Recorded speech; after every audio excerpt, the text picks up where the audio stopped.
চড়ক পুজো বাংলার বহু প্রাচীন পুজো। চৈত্র সংক্রান্তির দিন পালিত হয় এই পূজা। যদিও দৈহিক কষ্টের ভূমিকা রয়েছে এই পূজায়। চৈত্র মাসের শেষ দিনে শুরু হয়ে বৈশাখের প্রথম 2-3 দিন চলে এই চড়ক উৎসব। একে শিব ঠাকুরের গাজন উৎসবের অন্যতম অঙ্গ হিসাবে ধরা হয়। এদিন বিভিন্ন স্থানে মেলা বসে এবং তা চলে কয়েকদিন ধরে। শিবের গাজন হয় এই মেলায়। পাশাপাশি চড়কের দিনে শরীরে বাণবিদ্ধ করে ঝোলেন সন্ন্যাসীরা। পুজোর শুরুতে রয়েছে শিব পাঁচালী পড়ার রীতিনীতি। পুরোহিত এই মন্ত্র পড়া শুরু করলে সন্ন্যাসীরা মহাদেবের নামে ধ্বনি দিতে দিতে নদীতে গিয়ে স্নান করেন। স্নানের পরে তারা মাটির কলসিতে জল ভরে আনেন। এরপরে চড়ক গাছের গোড়ায় সমবেত হন সন্ন্যাসীরা। সেখানেই শুরু হয় মূল কাজ। একদিকে চলতে থাকে শিব পাঁচালী পাঠ, অন্যদিকে ভক্ত ও সন্ন্যাসীরা চড়ক গাছে জল ঢেলে প্রণাম করে অন্য জায়গায় চলে যান। সেখানেই শুরু হয় তাদের বাণবিদ্ধ করার প্রক্রিয়া। সন্ন্যাসীরা নিজের শরীর বড়শিতে বিদ্ধ করে চড়ক গাছে ঝুলে ঘুরতে থাকেন। অনেকে আবার সন্ন্যাসীদের আশীর্বাদের জন্য শিশুদের তাদের কাছে নিয়ে যান। এটি হলো চড়কের মূল অনুষ্ঠান। কুমির পুজো, জ্বলন্ত কয়লার ওপর দিয়ে হাঁটা, ধারালো কিছুর ওপর লাফানো, অগ্নি নৃত্য ইত্যাদি এই পুজোর বিশেষ অঙ্গ হিসেবে আগে পালন করা হতো। এখন এই বিপজ্জনক কাজ তুলনামূলকভাবে অনেক কমে গিয়েছে। সন্ন্যাসীরা ঘুরতে ঘুরতে কখনো কখনো শিশুদের মাথায় হাত দিয়ে আশীর্বাদ করেন। এই অবস্থায় তারা এক হাতে বেতের তৈরি বিশেষ লাঠি ঘোরাতে থাকেন এবং অন্য হাতে দর্শনার্থীদের দিকে বাতাসা ছুড়ে দেন। সাধারণ মানুষের বিশ্বাস, এ জগতে যারা মহাদেবের সন্তুষ্টি লাভের জন্য স্বেচ্ছায় এমন কঠিন আরাধনার পথ বেছে নেন, তারা মহাদেবের আশীর্বাদে মৃত্যুর পরে স্বর্গলাভের সুযোগ পান। এই চড়ক পুজোই হল গম্ভীরা এবং শিবের গাজনের রকম ভেদ। চৈত্র সংক্রান্তির দিনে অর্থাৎ চৈত্র মাসের শেষ দিনে এই পুজো অনুষ্ঠিত হয়। আবার এই পুজোরই আর এক অঙ্গের নাম নীল পুজো। পুজোর আগে চড়ক গাছের তল এবং চড়ক গাছটি ধুয়ে মুছে পরিষ্কার পরিচ্ছন্ন করে নেওয়া হয়। এর পাশেই একটি পাত্রে জল ভরে তাতে শিব ঠাকুরের মূর্ত প্রতীক শিবলিঙ্গ রাখা হয়। তবে অনেক সময় আবার একটি লম্বা কাঠের তক্তায় সিঁদুর মাখিয়েও রাখা হয়, যাকে বলা হয় শিবের পাটা। আর এটাই সকলের কাছে বুড়ো শিব নামে প্রচলিত।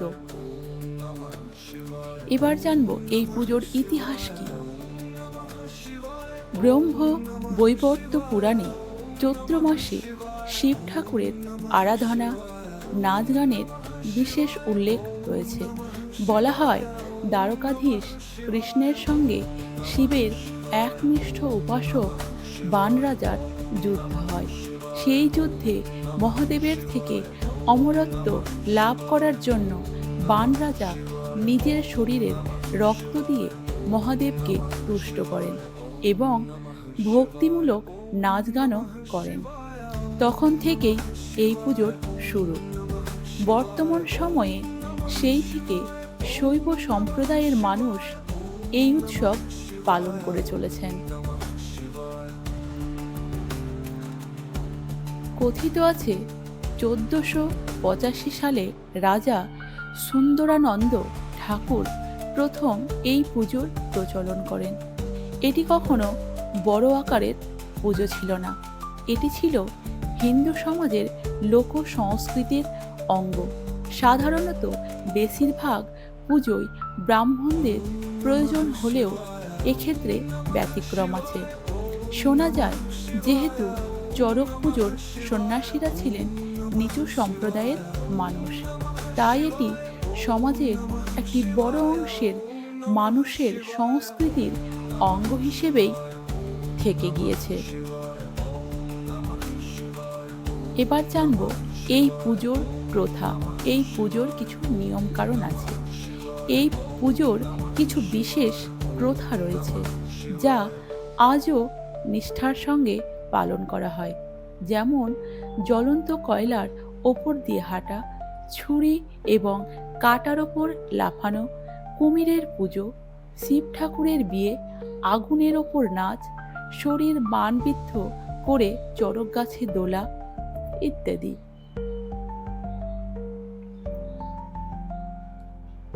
এই পুজোর ক্ষেত্রে সব থেকে যেটা উল্লেখযোগ্য সেই বিষয়টি হলো দৈহিক যন্ত্রণা। একে এই পুজোর এক বিশেষ অঙ্গ বলে মনে করা হয়।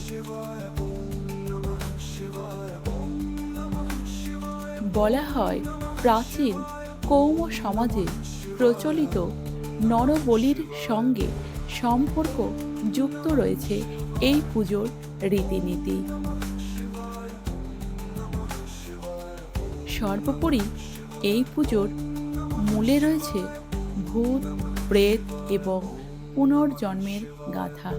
এই পুজোর অঙ্গ হিসাবে ভক্ত, সন্ন্যাসী এবং সাধু সন্তরা হুড়কো দিয়ে নিজেদের চাকার সঙ্গে বেঁধে দ্রুত বেগে ঘোরাতে থাকেন।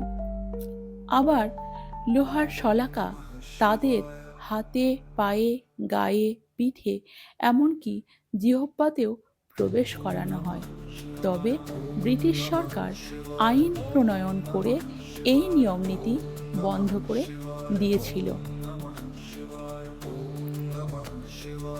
ব্রিটিশরা কেন এই পুজোর কিছু প্রথা বন্ধ করেছিল?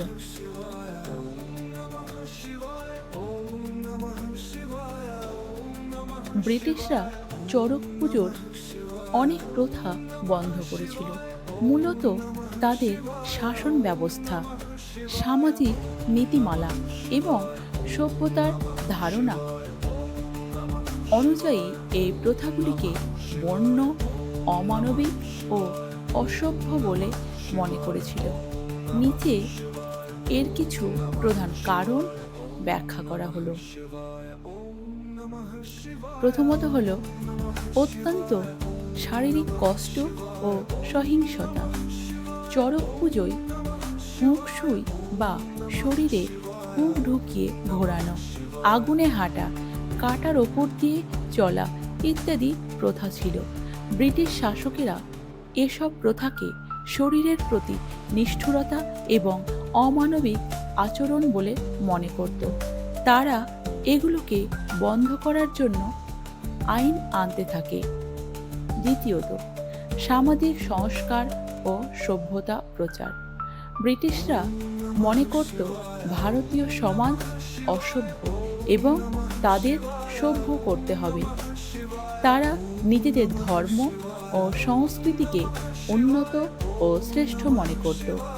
সেই দৃষ্টিকোণ থেকে হিন্দু ধর্মের নানা লোকাচার ও আচারকে তারা নিষিদ্ধ করত বা পরিবর্তনের চেষ্টা করত।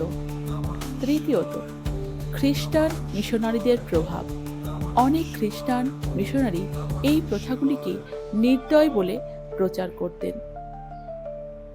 সরকারের ওপর চাপ সৃষ্টি করতেন যাতে এসব পুজো নিষিদ্ধ করা হয় এবং ভারতীয়দের খ্রিস্ট ধর্মে আনয়ন করা সহজ হয়।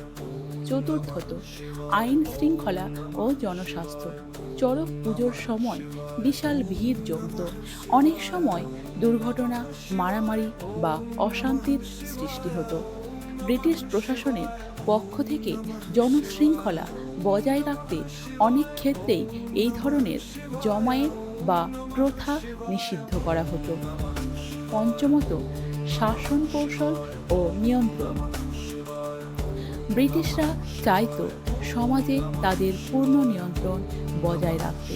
স্থানীয় লোকাচার বা ধর্মীয় উৎসবগুলো প্রায়ই স্থানীয় নেতাদের বা সাধুদের নেতৃত্বে হতো, যেটা ব্রিটিশদের চোখে রাজনৈতিক প্রভাব বিস্তারের ক্ষেত্রে হতে পারত। তাই তারা এসব দমন করতে চাইত। তবে সব জায়গায় একেবারে পুজো বন্ধ হয়নি। শুধু নির্দিষ্ট কিছু প্রথা নিষিদ্ধ বা সীমিত করা হয়েছিল।